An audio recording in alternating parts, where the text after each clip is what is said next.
Ça y est, on est le 31 décembre et qui dit 31 décembre dit dernier jour de l'année, ça veut dire réveillon, grosse fiesta, mais c'est donc aussi le moment de faire le bilan de cette année 2016 en termes de cinéma, et donc je vais vous révéler quels sont les pires et les meilleurs films de l'année selon moi, bien évidemment. 2016, ça a été ma première année sur YouTube. J'ai créé la chaîne le 8 janvier 2016 et c'est en fait le prolongement de mon blog écrit que j'ai commencé lui le 17 janvier 2013. C'est donc le 4e bilan que je fais comme ça, mais c'est le premier en vidéo. Cette année, j'ai chroniqué, je crois, 68 films qui sont sortis cette année, mais j'ai dû en voir à peu près 90 au cinéma. J'ai pas parlé de tous ceux que j'ai vus parce qu'il y en a certains que j'ai vus en festival qui sont pas encore sortis ou qui sortiront peut-être jamais, et d'autres pour lesquels j'ai simplement pas eu le temps de le faire, ça arrive. C'est un peu une petite année pour moi, mais je promets de faire mieux l'année prochaine parce que je serai toujours là pour vous parler de cinéma. Je vais clairement parler de YouTube là maintenant parce que c'est quand même important. En un an sur YouTube, je suis quand même très satisfaite de la progression de la chaîne. Voilà, j'ai récolté plus de 3000 abonnés, je frise les 200 000 vues. Certains diront « Ah mais c'est rien !» mais pour moi c'est beaucoup et ça me satisfait. Ça permet à mon blog écrit de continuer à vivre, et je pense que si j'avais pas un peu fait évoluer mon format, que j'avais pas proposé aussi un peu quelque chose de différent, je pense que j'aurais arrêté d'écrire sur des films et ça aurait été vraiment dommage. Parce que c'est quelque chose que j'aime beaucoup faire. Pour l'instant, je suis restée dans le même registre du vlog parce que cette année, mine de rien, j'ai dû apprendre à tout faire. Ceux qui m'ont suivi depuis le début, on peut voir un peu l'évolution des vidéos, hein. On peut dire au début que c'était presque catastrophique, mais bon, j'ai tout appris, hein. J'ai appris à filmer, j'ai appris à parler devant une caméra, j'ai appris à monter, j'ai appris tous les rouages un peu bizarres de YouTube. J'ai aussi appris qu'être une fille sur YouTube, quand on parle pas de maquillage, qu'on fait pas de story time et pas de boyfriend tag, et ben quand on raconte pas sa vie en fait, et ben c'est un peu plus compliqué, ça séduit moins, mais je suis contente de voir que mes vidéos sont quand même regardées, et encore une fois, je vous remercie d'être là. À ceux qui me disent d'arrêter dans les commentaires, c'est un peu inutile, vous ne me ferez pas changer d'avis. Assez bavassé, passons maintenant à ce qui vous intéresse vraiment, donc le top 10 des meilleurs films et le top des flops ou des navets ou ce que vous voulez. Ça sera un peu différent cette année, ce top là, je vous expliquerai un peu plus tard dans la vidéo parce que je vais d'abord parler des perles. Mais ce que je veux dire, c'est que ce top là est très subjectif, hein. Ce sont des choses qui relèvent de ma sensibilité à moi, de ce que moi j'ai pu apprécier et surtout de ce que j'ai pu voir, parce qu'il y a certainement des films que j'ai ratés cette année, il y a certainement des films que vous avez vus et pas moi, mais donc ce top se concentre sur ce que j'ai pu voir et aussi surtout sur les films que j'ai chroniqués. Comme ça, vous retrouverez les liens vers toutes les critiques que j'ai faites, dont je vais reparler un peu aujourd'hui. Après, je me suis pas auto-censurée, hein. Tous les films dont je parle, bien que ça soit aussi tous ceux que j'ai chroniqués, c'est quand même ceux que j'ai le plus appréciés. S'il y avait quand même eu un film que j'ai vu en festival, que vous n'avez pas encore vu, ou qui sortira pas, qui était vraiment le meilleur de toute l'année, je vous en aurais quand même parlé. Donc, les 10 meilleurs films de l'année selon moi sont... À la 10e place, j'ai envie de mettre Saint-Amour de Gustave Caverne et Benoît Delépine. C'est une comédie française totalement déjantée avec Benoît Poelvoorde et Gérard Depardieu qui sont père et fils, agriculteurs poivreaux. Malgré une scène de fin que j'avais trouvée un peu trop rocambolesque, Saint-Amour c'est pour moi un vrai bon film avec un bon humour décapant, un casting au top et surtout une BO aussi géniale qui apporte son petit plus au film. Voilà, on fait rarement des comédies françaises aussi irrévérencieuses que celle-là, aussi déjantées, et ça fait du bien de voir ça dans le paysage cinématographique français, et c'est pour ça que pour moi c'était très important que ça figure dans le top 10 de cette année. À la 9e place, Room de Lenny Abrahamson, le film qui a valu l'Oscar à Brie Larson cette année. Voilà, donc moi j'ai toujours été un peu fan des histoires de kidnapping, mine de rien, mais ce film-là, il traite un peu, il mélange un peu ces différents faits divers qu'on a vus ces dernières années pour donner un truc hyper intimiste, plein d'émotions, et vraiment un film qui est une véritable expérience, qui vous emmène avec ses personnages et qui vous touche profondément. À la 8e place, encore un film français, Quand on a 17 ans, d'André Téchiné. Je l'ai vu en février dernier au festival du film de Berlin et j'ai été complètement bouleversée. Je trouve qu'à 88 ans, André Téchiné, il est encore capable de raconter les histoires d'adolescence de garçons qui ont 17 ans et être hyper juste, hyper sensible et capable de créer un film c'est ça en fait, juste hyper juste sur les émotions et sur ce qui peut se passer à cet âge-là. C'est vraiment un film d'une beauté époustouflante, qui raconte beaucoup de choses et qui a un scénario qui vous emporte quand même. C'est pas simplement un film d'auteur gnangnan, non, il y a une vraie histoire, il y a une vraie progression, et il y a des jeunes acteurs aussi qui méritent d'être découvert dans ce film et ça valait vraiment le coup. À la 7ème place, je pense que je vais vous étonner et que vous allez me dire mais d'où elle nous sort ces films-là? Déjà le Téchiné, on n'en a pas entendu parler. Et là maintenant elle nous parle d'un premier film belge. Oui, parce qu'à la 7ème place de mon top à moi, j'ai mis un premier film belge flamand qui s'appelle Les Ardennes de Robin Pron. Et c'est clairement le meilleur polar que j'ai vu de toute l'année. Il est sombre, il est dur, mais il est maîtrisé, hyper bien réalisé et franchement, il m'a complètement emporté. Alors, j'avais dit dans ma critique que le film comporte certains défauts de premier film. Le réalisateur, il a voulu tellement prouver qu'il savait cadrer qu'il en a des fois un peu trop fait et que ça se voit. À part ça, le film a un casting 3 étoiles pour la Belgique, hein, il faut le dire, mais c'est un vrai régal.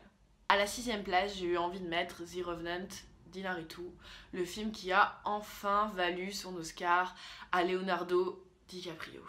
Alors je sais, le film il est très critiqué, il y a plein de gens qui disent que c'est surestimé, qu'on en a fait beaucoup trop autour de ce film, alors que pour moi pas du tout. Moi j'ai pris mon pied devant ce film, j'ai trouvé que c'était un film d'aventure comme on en voit peu, une épopée à la façon des westerns des années 50, un truc qui vous emmène dans des décors impossibles, de rivières gelées, de pins immenses, et que c'était tout simplement incroyable. Et la manière dont Inarritu filme le calvaire de DiCaprio est tout simplement magistral, et DiCaprio aussi est magistral. On a beaucoup dit qu'il était bien moins bon acteur dans ce film-là que dans les autres. Moi je trouve que c'est pas vrai. Il se transcende encore une fois et il prouve que c'est un mec qui est capable de se dépasser pour les rôles qu'on lui donne.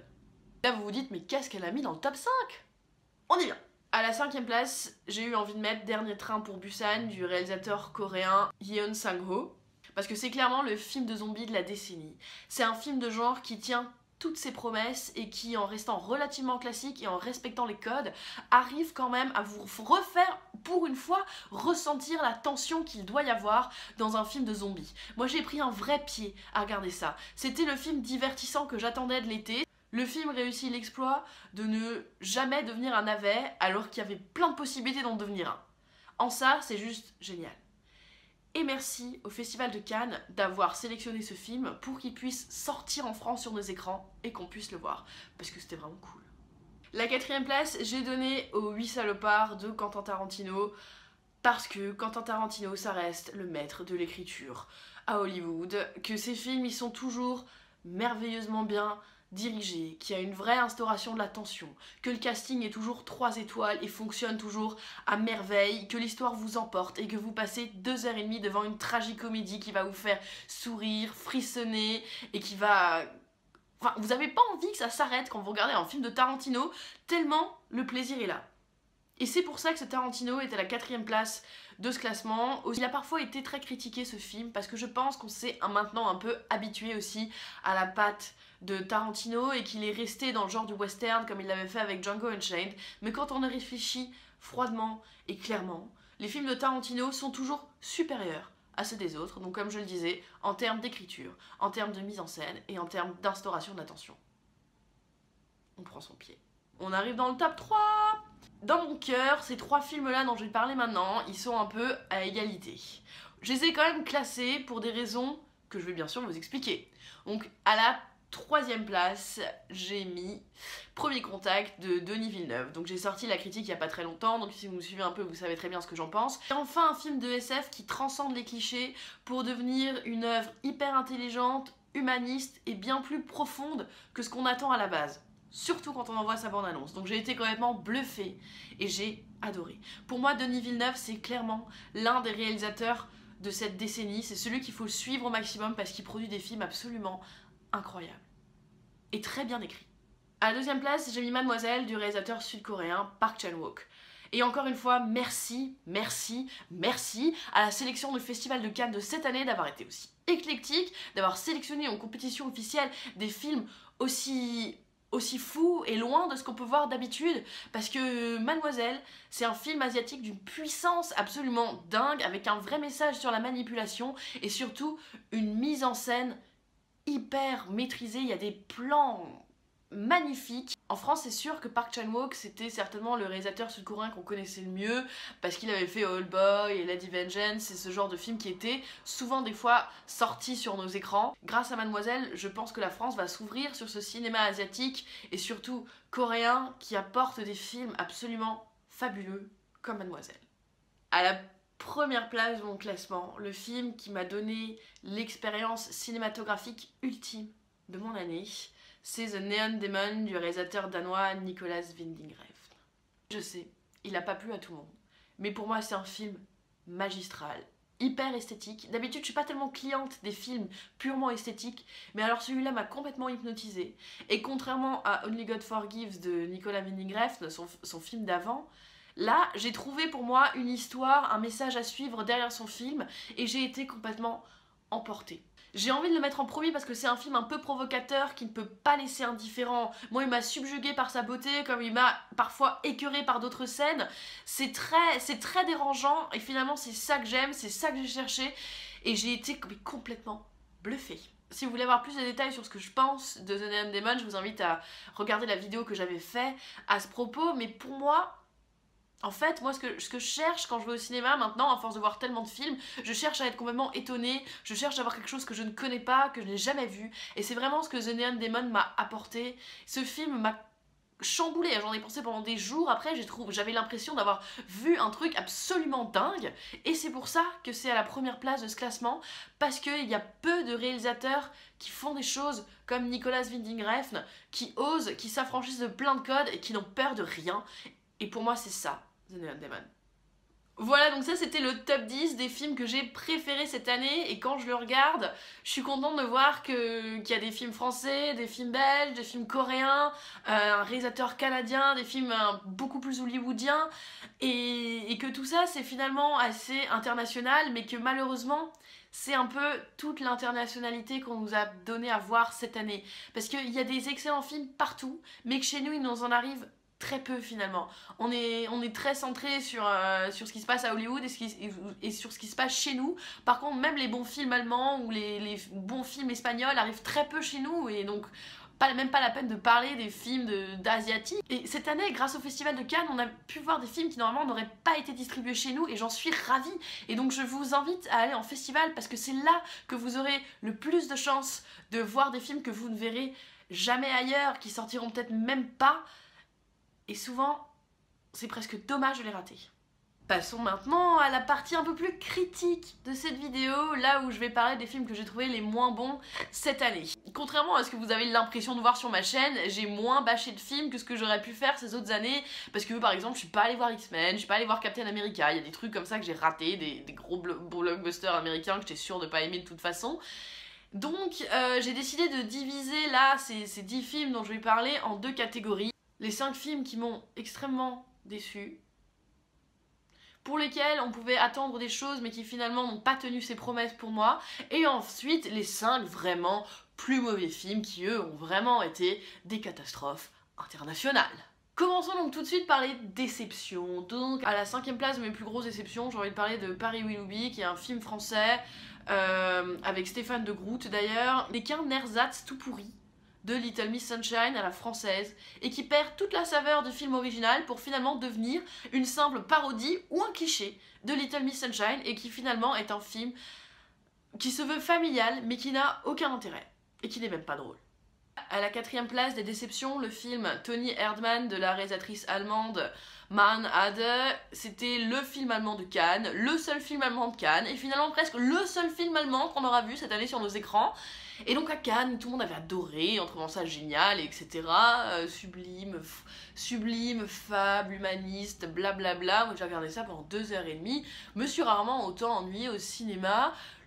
L'humour était extrêmement bizarre. Alors pourtant, moi je parle allemand, je connais quand même relativement bien l'Allemagne, mais là j'ai pas du tout été cliente de cet humour.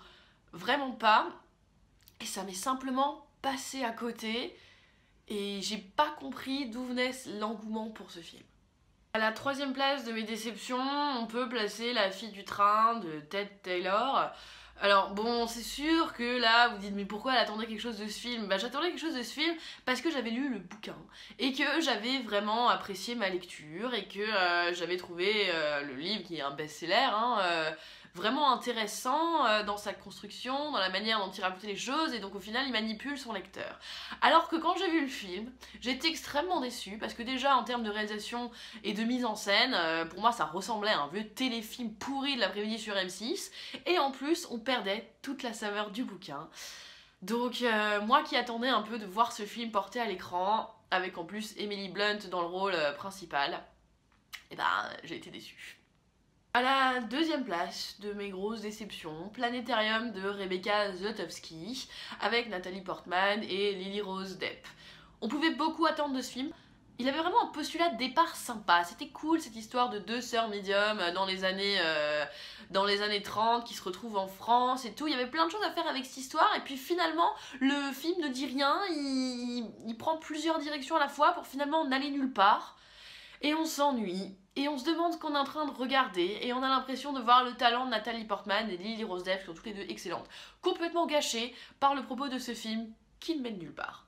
Ma plus grosse déception de l'année reste, et je suis vraiment triste de le dire, Juste la fin du monde de Xavier Dolan. C'est pas un mauvais film, mais pour moi c'est pas un bon Dolan. Je trouve qu'il se caricature presque lui-même, que ses personnages sont caricaturaux, que les scènes aussi le sont, que c'est un film poussif et je me suis ennuyée devant, enfin j'ai compris ce qui allait se passer, ça m'a pas vraiment intéressée et tout ce gratin du cinéma français ça m'a dérangée dans ce film, je trouvais que c'était trop. En fait pour moi le film il est too much. Alors que j'adore Xavier Dolan, j'adore Mommy, j'adore tous ses autres films, alors celui-là m'a complètement glissé dessus. Moi j'ai pas vu où était l'émotion qu'on lui apporte, où était la parabole familiale, la trouver là-dedans. Pour moi, le problème de ce film, ça vient du fait qu'il ne l'a pas écrit, qu'il a repris le texte de quelqu'un d'autre et puis qu'il a voulu en faire quelque chose de très personnel pour lui. Et finalement, ça ne marche pas. Ça ne marche pas, et puis Léa Seydoux est insupportable, Cassel est insupportable, il y a juste Nathalie Baye qui tire un peu son épingle du jeu, et encore, elle est aussi très très kitsch. Voilà, si vous voulez voir tout mon avis là-dessus, j'en ai fait une vidéo, mais à part quelques plans qui étaient vraiment très beaux, bah j'ai été déçue parce que j'avais énormément d'attentes sur le nouveau film de Xavier Dolan. Quand j'ai parlé de mes déceptions, c'était pas forcément des mauvais films, c'était des films qui m'avaient déçue dans le sens où ils n'avaient pas respecté mes attentes, comme je l'ai dit, parce qu'ils étaient moins bons que ce que j'aurais pu attendre. Alors que là, les 5 films dont je vais parler maintenant, eux, je les ai vraiment trouvés très, très, très mauvais.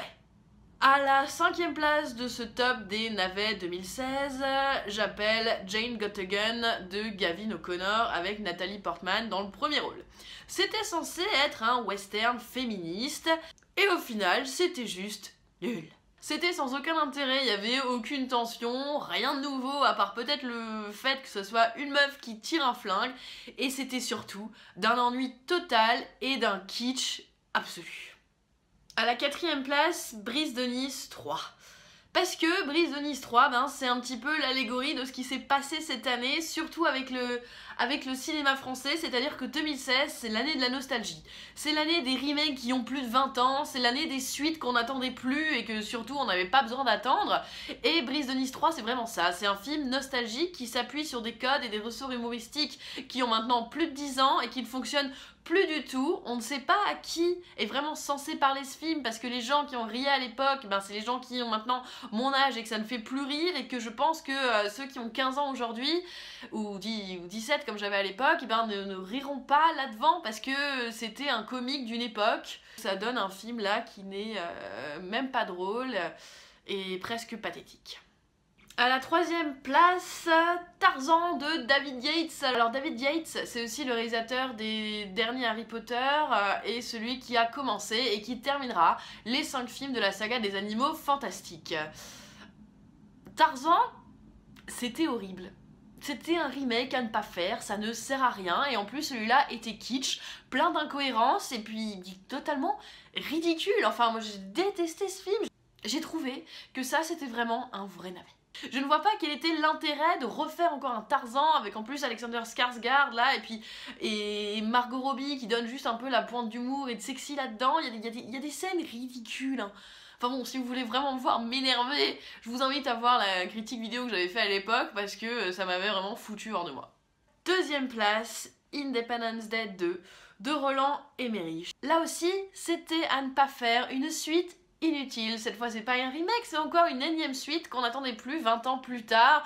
Alors bon, Will Smith n'a pas voulu participer, alors on l'a fait crever, on a mis les enfants des héros d'avant pour faire une continuité dans la saga, ça n'a aucun sens. Et surtout, le film était d'un cliché total. Alors à part les belles scènes d'effets spéciaux, franchement, il y avait rien n'en retirer du tout. Je cherche encore à comprendre pourquoi. Pourquoi on fait ça? La première place, le film le plus mauvais de toute l'année. Le titre revient au Visiteur 3 de Jean-Marie Poiré. Et à l'intérieur de moi, quand je dis ça, la gamine fan des Visiteurs pleure. Parce que franchement, c'est triste. C'est un film sans intérêt, fait sans envie, enfin on se demande vraiment ce qu'ils sont tous venus foutre là. Jean Reno est anecdotique, Christian Clavier est insupportable, la réalisation est mauvaise, tout, y a rien, enfin moi j'ai regardé ça, j'avais l'impression de souffrir au cinéma en regardant ce film qui était, oui, le plus mauvais de toute l'année. Ce qui me rassure seulement, c'est que, heureusement, j'ai pas été la seule à penser ça, malgré tous les commentaires de gens que j'ai vus sous ma vidéo qui disaient que c'était le meilleur film du siècle. Ben, il s'est quand même relativement planté au box-office et je pense que les productions ont perdu beaucoup d'argent avec ce film. Et quelque part, ça me rassure, parce que non, on n'avait pas envie de voir un troisième Visiteur, ça sert à rien. On aime les premiers, on n'a pas besoin d'en voir encore un autre. Déjà, les Visiteurs en Amérique, c'était déjà plus terrible, alors là, il faut arrêter. Faut arrêter, créons autre chose, il y a plein d'autres histoires à raconter que celles qu'on connaît déjà. Marre de refaire vivre les héros. Enfin, si on veut voir les Visiteurs, on n'a qu'à regarder le 1 ou le 2. Voilà, c'est atroce. Je perds foi en l'humanité quand je vois des films comme ça. Voilà, c'était le top 5 des films que j'ai le plus détesté cette année et que j'ai trouvé réellement très mauvais. Alors oui, après on va me dire, mais qui es-tu pour juger? Bah quelqu'un qui voit beaucoup de films, c'est tout. Quand je regarde un peu la liste des films que j'ai le plus détesté cette année, ben finalement il n'y en a que un qui ne soit pas un remake ou une suite de quelque chose qui existait déjà. C'est vraiment ça, comme je disais avant, c'est vraiment ça 2016, c'est l'année d'une certaine nostalgie ridicule, ça avait déjà commencé en 2015 et j'espère que ça ne se poursuivra pas plus loin parce que ça n'apporte rien au cinéma de toujours refaire et refaire la même chose parce qu'on sait qu'un jour ça a séduit les gens et que donc ça pourra à nouveau les séduire. Non, moi ce que j'attends, bah, c'est des films comme j'ai mis dans mon top 10 tout à l'heure, hein, des films nouveaux, surprenants, qui vont me bousculer, qui vont me bouleverser, qui vont changer mon approche que j'ai des fois des choses que je pense, qui vont me transcender, qui vont m'apporter quelque chose. Moi je vais pas au cinéma pour continuellement voir et revoir le même film. Moi, je veux des choses nouvelles et j'espère qu'il y en aura en 2017. En tout cas, j'espère que vous aussi, vous continuerez à aller au cinéma, à partager les films que vous aimez avec vos proches et puis peut-être aussi vous continuerez à regarder mes critiques, ça me fait toujours très plaisir. Celle en vidéo comme celle à l'écrit aussi. Voilà, pour moi 2017 commence bien parce qu'en février, j'ai de nouveau l'opportunité d'aller avec une accréditation presse au Festival de Berlin. J'espère pouvoir en faire encore d'autres cette année. Et j'ai hâte de faire les festivals parce que comme je disais aussi tout à l'heure, c'est là qu'on voit les films qui vous marquent le plus. A très vite en 2017, j'espère que l'année cinématographique sera aussi intéressante que celle-là. Enfin non, j'espère qu'elle sera même plus intéressante que celle-là, qu'il y aura de vraies bonnes surprises et j'attends vraiment de voir ce que ça va donner. A très vite!